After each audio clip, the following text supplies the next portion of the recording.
all the haters last night, their storyline was that you were moving around a lot. Just Boxing? I know, I just don't get it. I'm a little disappointed, but I also know how good he is. Take it easy.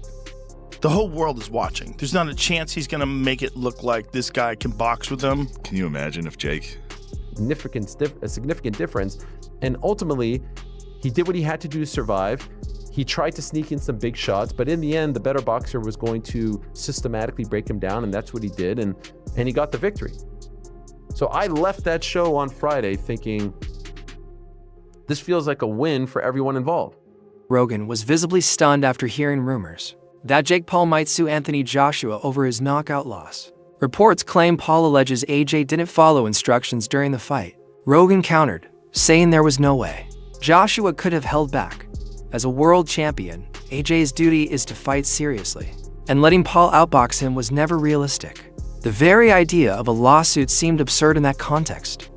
He's like very underrated, but he's a two-time heavyweight world champion. He's like one of the fucking scariest guys in the division. Lightning fast punches, 245 fucking pounds. He's huge. He's way bigger, way more skilled. He's like a foot taller. What's the height? Speculation continues that Jake Paul is exploring legal action against Anthony Joshua, citing the knockout defeat as evidence that the fight didn't go according to plan. Observers point to the noticeable size and skill gap between the two, which made the contest heavily one-sided. Sources suggest Paul may have anticipated a different dynamic, but Joshua's natural power and elite technique overwhelmed him.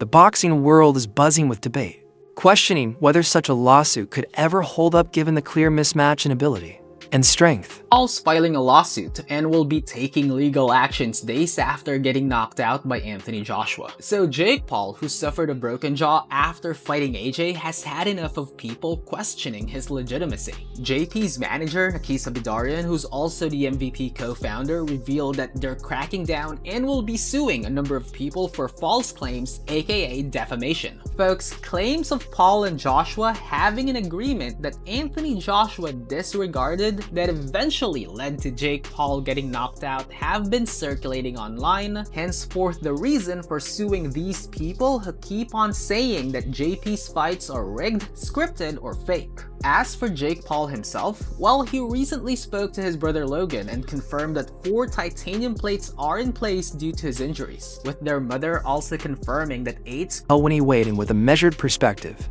emphasizing that there's little cause for concern despite media frenzy. He pointed out that the bout proceeded safely, with no serious injuries on either side, always a key metric in high-stakes boxing.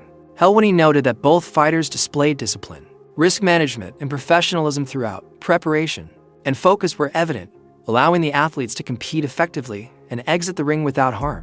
His analysis reminds fans that beyond drama and hype, the event was executed responsibly, reinforcing the importance of strategy, planning, and safety in professional boxing. On the biggest platform in the world, Netflix, ignoring the fact that Jake took on the biggest challenge he could possibly take on short notice. After Tank falls through, he goes and he's like, where's Francis? Okay, I'll go for the guy who beat Francis. I'll go for AJ. Ignoring the fact that, you know, I think some people's stock were elevated on the undercard. Some of the fights on the undercard were really, really great. And ultimately, like, there isn't that much to be upset about. There isn't that much to be mad about. Netflix being involved in boxing is great.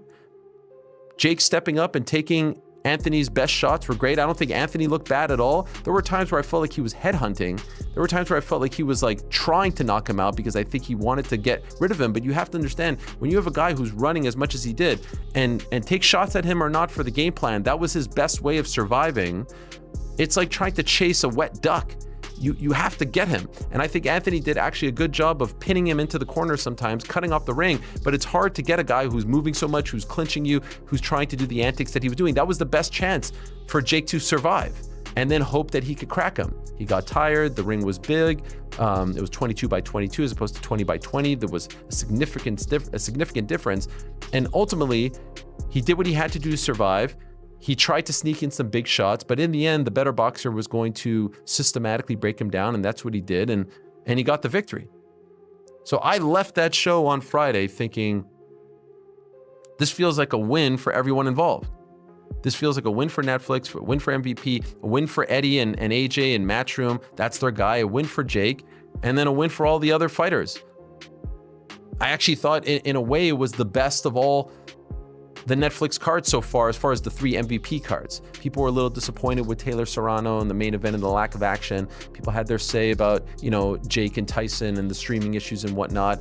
This was one that I felt like it was like, if you are looking at it, you know, with a clear mind, clear conscience, no bias, check, check, check, check, check. That was my view. Now let me ask the team, what did you guys think? Rick, I'll start with you. I've not asked a single one of you what you thought. Rick and GC were in attendance. You guys were watching it. Didn't see you guys, by the way. I saw my mom and sister. I was looking for you guys. Couldn't see you. Was hoping for a wave. Was hoping for a little, how are you? Didn't see you guys. What did you think? I think everybody did their part.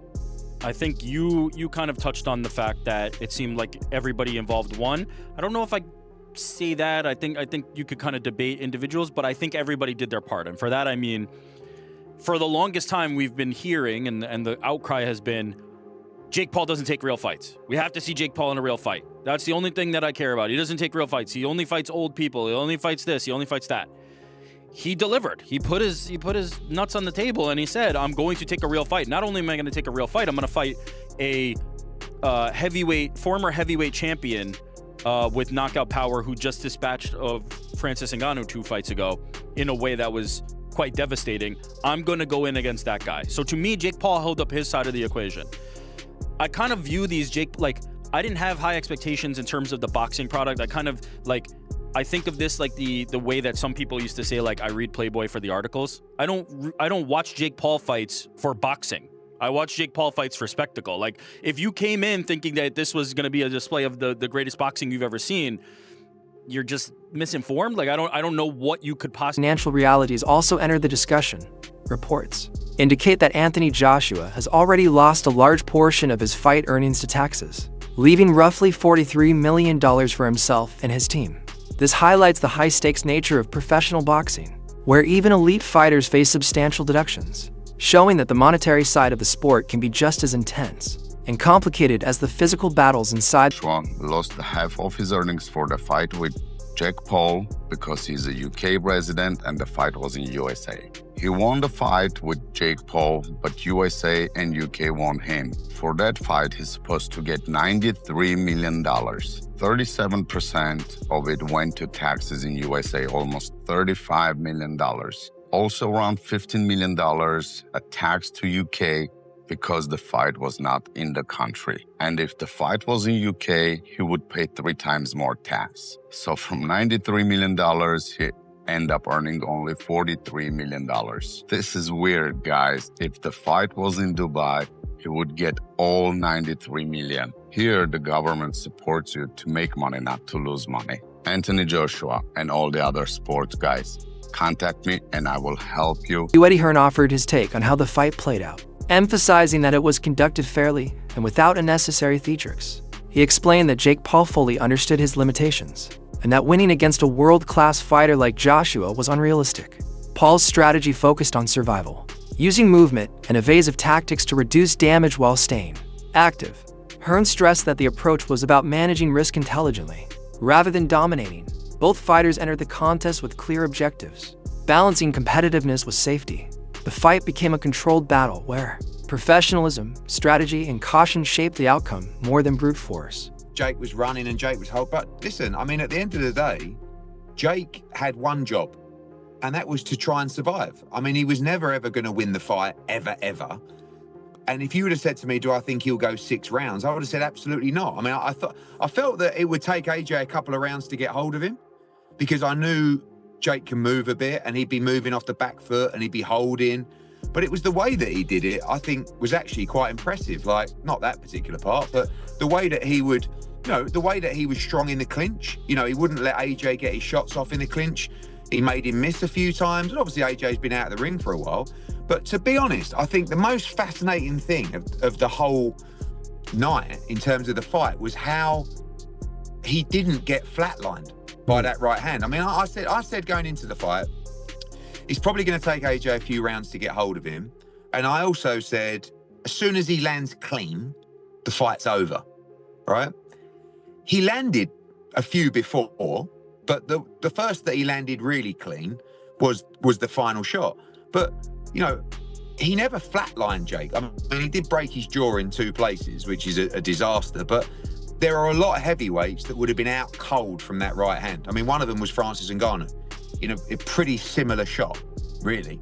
Do you know what I mean? So I actually give Jake unbelievable credit for doing it in the first place, but his performance as well. I mean, I stand by the fact that I think he's just a decent cruiserweight, but like, he did go in with Anthony Joshua, and look, the world is full of criticism and opinions and negativity. Who else is doing what he's doing at what is he, late 20s? I mean, it's quite phenomenal. I mean, the guy's a complete madman. I'm watching him come out to that ring walk, and he's just